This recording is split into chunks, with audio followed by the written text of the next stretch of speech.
ফের ট্রেন বৃদ্ধি হলো কাটোয়া আহমদপুর রেল রুটে। নয়া ট্রেনকে মালা পরিয়ে লোকো পাইলটকে পুষ্পস্তবক দিয়ে জানানো হলো শুভেচ্ছা।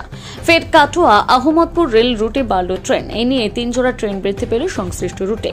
উল্লেখ্য, নতুন ট্রেনটি কাটোয়া থেকে সকাল 6:35 ছেড়ে আহমদপুরে পৌঁছয় সকাল 8টায়, পরে পুনরায় কাটোয়ায় পৌঁছয় সকাল 10:10। শুক্রবার সকালে নতুন ট্রেনটি কাটোয়া স্টেশন থেকে রওনা দিতে বিভিন্ন স্টেশনে স্থানীয়রা শুভেচ্ছা জানান। এদিকে কীর্ণাহার রেল স্টেশনে ট্রেন পৌঁছতে চালক সহ অন্যান্যদের সম্বর্ধনা দেওয়া হয় Ahmadpur Katwa railway passenger association, Ahmadpur Katwa Tarashankar passengers welfare association সহ অন্যান্য সংগঠনের পক্ষ থেকে। অন্যদিকে লাভপুর রেল স্টেশনেও ঢাক ঢোল বাজিয়ে আয়োজন করা হয়েছিল সম্বর্ধনা এবং সাংস্কৃতিক অনুষ্ঠান, যেখানে বঙ্গভূষণ কার্তিক দাস বাউলের গানের সুরে সুর মেলান উপস্থিত সকলে। বিভিন্ন সংগঠনের পাশাপাশি উপস্থিত ছিলেন দুবরাজপুরের বিজেপি বিধায়ক অনুপ সাহা।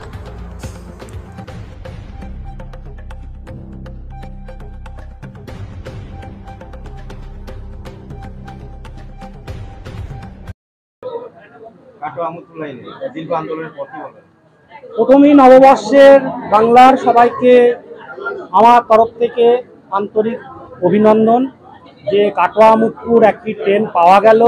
কিছুটা হলেও মানুষের কাজে লাগবে, কিন্তু আমাদের মেন দাবি কলকাতা যাওয়া আসার, হাওড়া ও শিয়ালদা ভায়া কাটোয়া আমোদপুর হয়ে, এটা প্রথম দিন থেকেই আমরা দাবি করছি এবং যতদিন কলকাতা যাওয়ার ট্রেন না পাবো আমরা ততদিন এই রুটে আন্দোলন আমরা চালিয়ে যাব। এবং আমরা দেশের সরকারের কাছে, প্রধানমন্ত্রীর কাছে, মাননীয় রেলমন্ত্রীর কাছেও আমরা অনুরোধ জানাবো যে আমোদপুর কাটোয়া রুটে 24 ঘন্টা স্টাফ নিয়োগ করা এবং সকাল সন্ধ্যে কলকাতা যাওয়া আসা ট্রেনের দাবি, ব্যান্ডেল থেকে রামপুরহাট ভায়া কাটোয়া আমোদপুর লাভপুর কিন্নার হয়ে ট্রেন চালানোর দাবি। এই দাবিগুলো নিয়ে আমরা বহুদিন ধরে আন্দোলন করে যাচ্ছি, বিগত 4 বছর ধরে। আজ লাভপুর রেলওয়ে স্টেশনে প্রচুর মানুষ এসছে নতুন ট্রেনকে স্বাগত জানাতে, তার জন্য লাভপুরবাসীর পক্ষ থেকে আমি সকলকে ধন্যবাদ জানাই। আমাদের সাথে অনুপদা এসছেন, তাকেও আমরা ধন্যবাদ জানাই। এবং প্রত্যেকটা নাগরিক হিসেবে আমরা যে লাভপুরবাসী থেকে খুবই আনন্দিত পেয়েছি, একটা ট্রেন চালু হলেও হয়তো আমরা 100% খুশি নয় যে টাইমে ট্রেনটা দিয়েছে, যেহেতু আমাদের বেশিরভাগ মানুষ কাটোয়া যায় গঙ্গা স্নান করতে, সেটা ফিরে আসার কোনো এখনো পর্যন্ত গাড়ি হলো না। বিকাল দিকে সন্ধ্যের দিকে রামপুরহাট থেকে ট্রেন চালানোর দাবি ব্যান্ডেল, এবং ব্যান্ডেল থেকে সন্ধ্যের দিকে ভায়া কাটোয়া আমোদপুর হয়ে লাভপুর ফিরে আসার এই দাবি সুবীর সেন, লাভপুর বীরভূম। একটা কথা না বললেই নাই, যেখানে প্রাক্তন রাষ্ট্রপতির দেশ এই লাভপুর কিন্নাহার, সেই রাষ্ট্রপতির দেশে একটা ট্রেনের জন্য এত আন্দোলন করতে হচ্ছে, খুব লজ্জার বিষয়। সাহিত্যিক তারাশঙ্কর বন্দ্যোপাধ্যায়, ওনার তো নাম সব জায়গাতেই জানা আছে, কিন্তু সেই সাহিত্যিকের দেশ, সেই লাভপুরের জন্মস্থান, সেই জন্মস্থানের ওপর দিয়ে একখানা ট্রেন হাওড়ার সঙ্গে যোগাযোগ করে দিতে পারছেন না। আমরা বড়ই দুঃখিত, এসব থেকে বঞ্চিত হওয়ার জন্য বড়ই দুঃখিত। আমাদের রাষ্ট্রপতি দেশের জায়গাতে সেখানে আমরা একটা সুযোগ সুবিধা পাচ্ছি না। আর কার কাছে বলবো?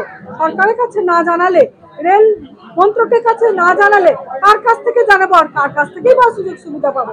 দয়া করে বলছি, আমাদের সকলের কথা ভেবে, আমাদের লাভপুরবাসীর কথা ভেবে আমাদের ট্রেন একটা ফার্স্ট প্যাসেঞ্জার হাওড়াগামী ট্রেন দিতেই হবে।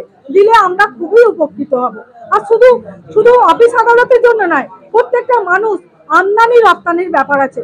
হাওড়া থেকে আমদানি করতে হয়, আবার এখান থেকে রপ্তানিও করতে হয়।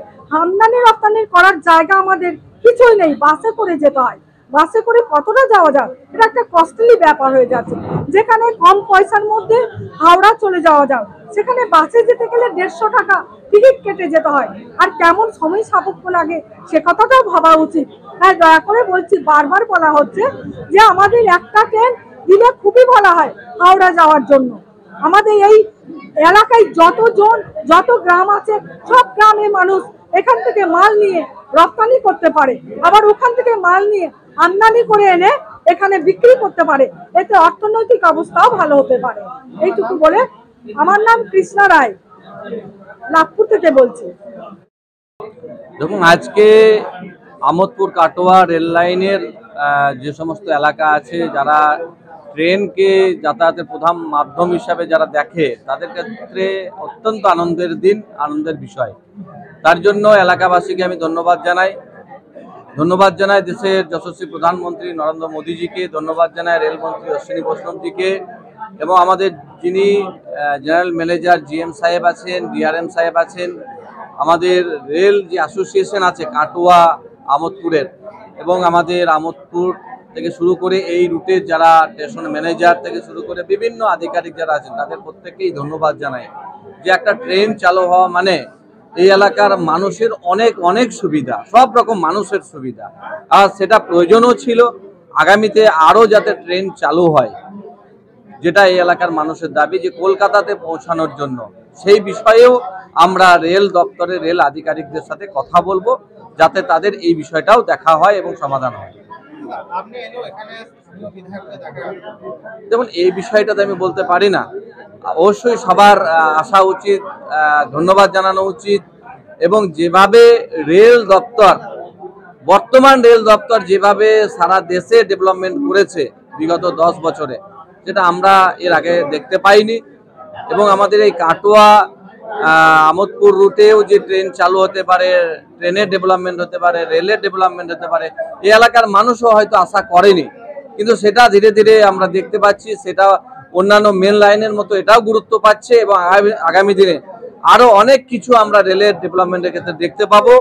এবং এলাকার মানুষ যেভাবে মোদিজিকে ধন্যবাদ জানাচ্ছে, বা আমাদের রেল দপ্তর যেভাবে মানুষের কাজ করার জন্য এগিয়ে এসেছে, এটা কথা বলে আমার মনে হয় শেষ হবে না। আমরা চাই মানুষের উন্নয়ন, এবং মানুষের উন্নয়নের জন্য নরেন্দ্র মোদী সরকার বদ্ধপরিকর।